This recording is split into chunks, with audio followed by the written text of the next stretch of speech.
Hello, friend Rinos. This video has been sitting for a minute. I'm not gonna lie to you. This is from a while ago. But this video is about planters, right? And I wanted to wait until I actually had some decent plants in the planters so I could show you like the finished look and what they all looked like. But I'm gonna be making a bunch of miscellaneous planters today, and some of them are small, quick projects, and some of them are bigger projects. The main project is making a bunch of gyroids. You know, the ones from Animal Crossing. I love them so much, so I'm just gonna jump into it so that I don't continue to drive you guys crazy. So first, I'm starting off with some grandma fabric, and I'm cutting a circle around the widest part of the pot and then measuring the height and then around that circle, and just that makes a rectangle, and then I sew those two pieces together. And the pots are actually from Five Below, and they're not actually pots. They're from like a big ping pong set type thing. And then I just sewed these ribbons on the sides here, and I hung these up on a tension rod. So in order to hang them at the top, there's this little circle thing that you would normally hook the curtains to a shower rod.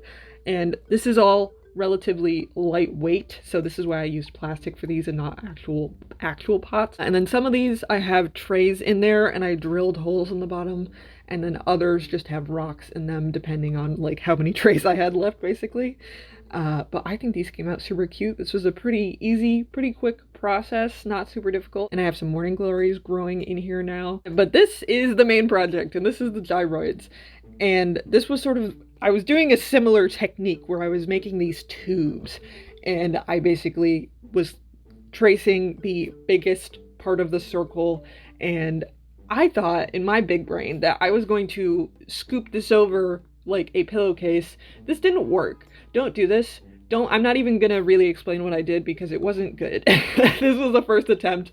I just went freehand for the face. I wasn't referencing any specific gyroid. I was just kind of seeing if this would even look good. Spoiler alert, don't do this. Basically what I did is I sealed it in. I sealed in all the moisture, even though I drilled holes in the bottom. It just immediately killed anything that I put in there because it was like this sealed tight thing. And then for the arms, it looks really funky.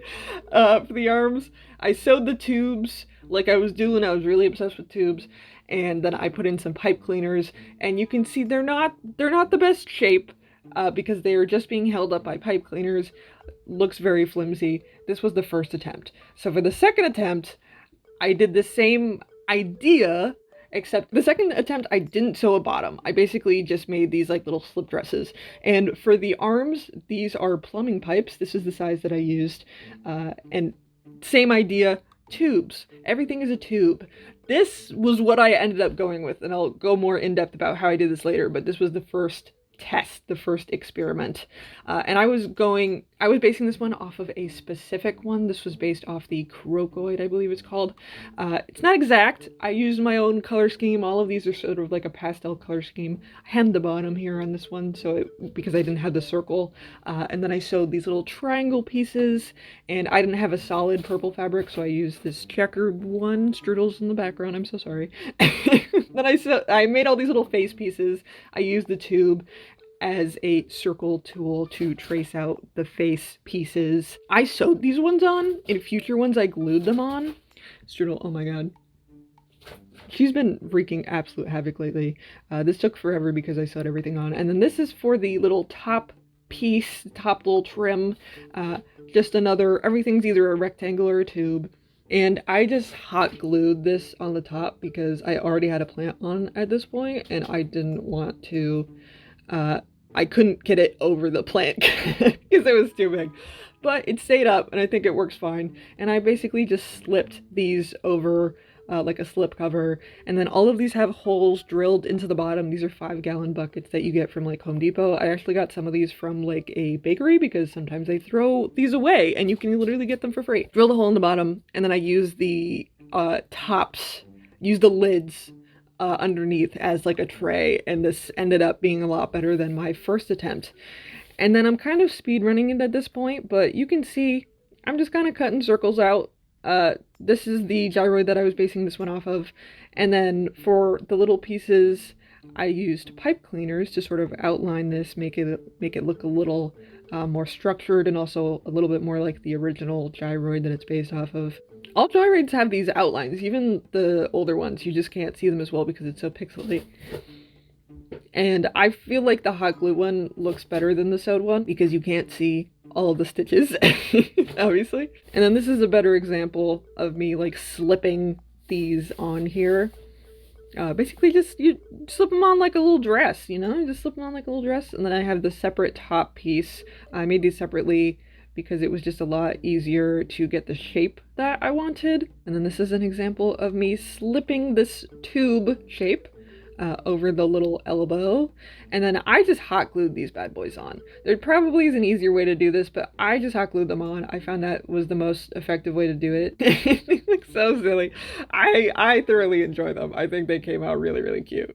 And then this is the third one that I made, and this is the gyroid that I based off of, and he's an angry little guy. As you can see, the color schemes are very different, but I'm sort of doing the same thing over and over and over again, where I'm cutting out pieces and then I'm gluing them on. I feel like it's pretty self-explanatory. I did hand sew some little designs on things that you can't really see from a distance, but I was just kind of seeing what I could do and experimenting, and I sewed some ribbons on there, sewed some designs on there. Some came out better than others, for sure, and some of them aren't even visible, so I did all that work for nothing. And for the final one, same steps. I sewed these designs in the top and the bottom, and I outlined everything. Instead of using pipe cleaner, I just used this like thick fluffy yarn that I had lying around because I didn't think the bright pink really matched with the aesthetic of this one. And this is the final look. This is what I have going on. I think they're super cute. They took me a very long time. They took way longer than anticipated. The checkerboard one that was my first attempt is just being used to hold soil because I literally got blight in this one. Like, I don't know how it came in the house. I planted potatoes in this and it got blight. I think it was a humidity issue. So he's just chilling. He holds the soil. He's kind of in this corner of shame here, but the rest of them came out really good. Definitely, it's a lot easier if they're based off of something. If you're gonna attempt to make one of these yourself, learn from my mistakes, it's definitely a lot easier with a reference picture. Just kind of build these little pieces until they are this final shape. And they're all pretty simple shapes, so I don't think it was super difficult, but it was just very like time consuming. So yeah, these are the ones with the plants in them. Some of these plants are dying because I got them when they were dying. And I'm currently trying to revive them, but you can see the monstera's doing pretty dang good. That one's doing pretty good. And also, I don't even know what these plants are. If you're plant people and you could let me know what these are and how I can take care of them, I don't know. I got them from my grandmother. They're supposedly like 50 years old. There was actually like 4 of them in one container that was a lot smaller than these. And I had to separate them into a bunch of different container, so now I have 3 of these plants and I don't know how to take care of them. So if you know what these are, please let me know, because like they look like very generic leaves and I know there's something wrong with them, but I just can't figure out. Those are the custom planters that I made, and this has been sitting in the works for a long time, but I hope you enjoyed it. And if you would like to see any more videos like this, please let me know, because I enjoy doing DIY things because I'm cheap and I can't afford shit, and also I want to look like a custom Animal Crossing house. So if you're into that, please let me know, and I will see you later. Bye-bye.